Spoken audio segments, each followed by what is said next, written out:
Olá, meu nome é Heloísa, sou professora de Ciências e Biologia e vou falar hoje com vocês sobre botânica. A botânica é o estudo dos vegetais.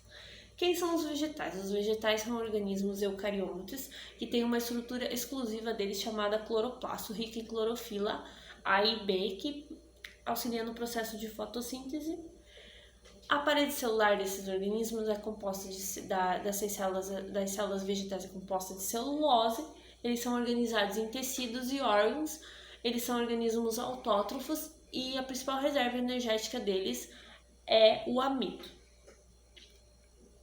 A evolução das plantas. As primeiras plantas surgiram no ambiente aquático são as algas verdes. As primeiras plantas a conquistar o ambiente terrestre são as briófitas. Elas são totalmente independentes da água, as briófitas. Já as pteridófitas, elas dependem do ambiente aquático apenas para a reprodução, enquanto as gimnospermas e as angiospermas são plantas majoritariamente terrestres. As briófitas, o principal exemplar de briófitas são os musgos, mas existe uma variedade grande de briófitas.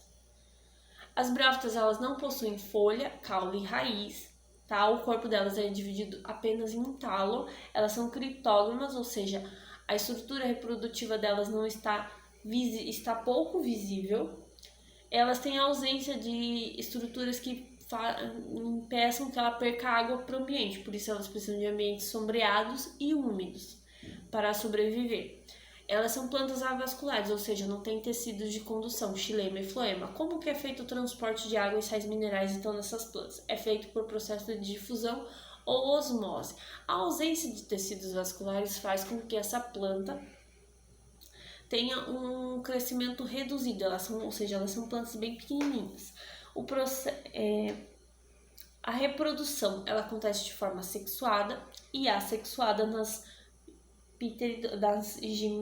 briófitas, tá? A reprodução sexuada acontece por alternância de gerações, existem duas gerações.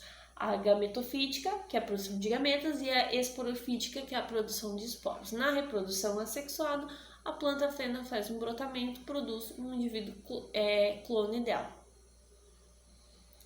As pteridófitas. O principal exemplar, existe uma variedade grande de pteridófitas, mas o principal exemplar dessas pteridófitas são as samambaias.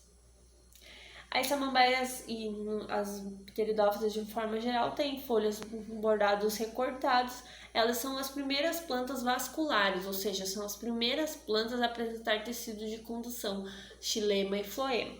Elas também apresentam caule, folha e raiz. A raiz ela tem a função de absorver água e sais minerais do solo. A folha de impedir que ela perca água para o ambiente, é uma conquista, ela consegue ser mais independente ao ambiente terrestre em relação às pteridófitas, as briófitas, desculpa. E elas também conseguem produzir matéria orgânica pela fotossíntese que acontece na folha. O caule, ele vai transportar substâncias da folha até a raiz e da raiz até a folha e vice-versa. A reprodução também acontece de forma assexuada por brotamento, onde o indivíduo adulto gera um indivíduo filhote, e na assexuada também ocorre por alternância de gerações, como nas briófitas.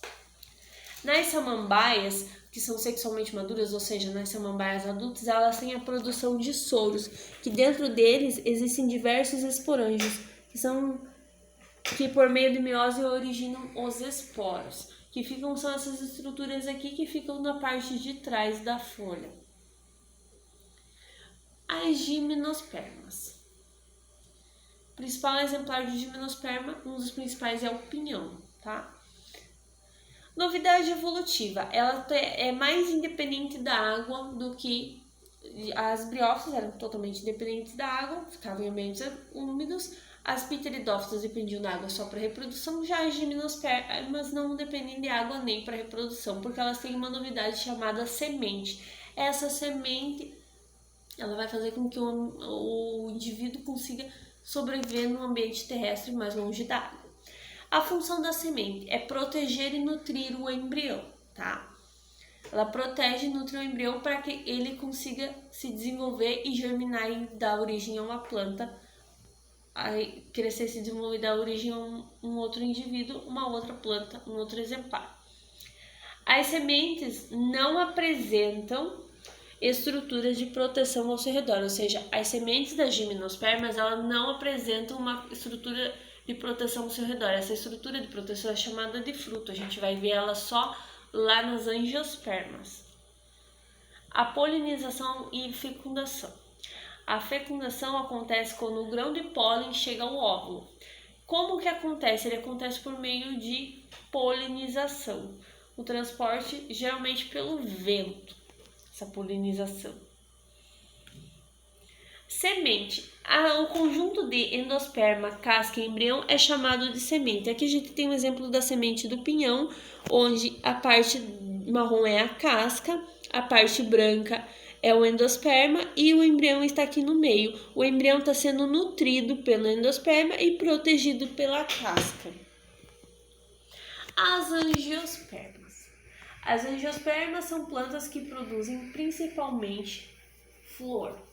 Elas, assim como as briófitas e as gimnospermas, elas possuem folha, caule e raiz, também são independentes da água, também possuem xilema e floema, vasos condutores, só que a principal novidade evolutiva das angiospermas, é a presença de flor e a presença também de fruto.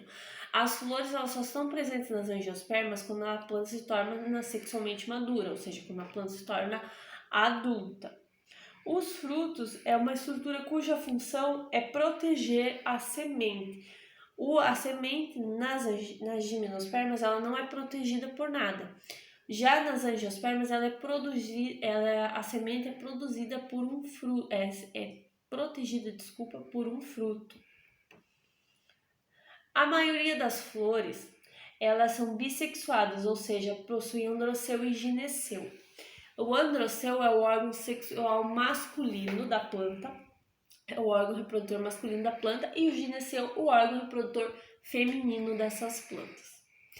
Elas podem ser monóicas quando a planta aqui, por exemplo, possui só flores do sexo masculino ou só flores do sexo feminino. Ou então elas podem também ser dioicas quando elas possuem flores do sexo feminino e flores do sexo masculino na mesma planta. A polinização nas angiospermas. Ela vai acontecer por 3 formas: a endomófila, onitomófila e a anemófila. Na primeira, ela acontece quando a polinização acontece por um inseto. Aqui a gente tem um exemplo de uma abelha. Na segunda, é quando acontece por um pássaro, o exemplo beija-flor. O que acontece? A flor ela produz uma substância chamada néctar. Esse néctar ele serve de alimento para esses organismos. Eles vão atrás da flor à procura de alimento. Quando eles entram em contato, como no caso da abelha, que ele entra em contato com a flor, ela se fica todo grudado um monte de pólen nela e ela vai dispersar em outras plantas e daí assim vai acontecer a fecundação. O beija-flor é a mesma coisa que vai acontecer. Já na anemófila é pelo vento. A gente tem o exemplo do dente de leão, que a semente ela é dispersa pelo vento. É isso, obrigada.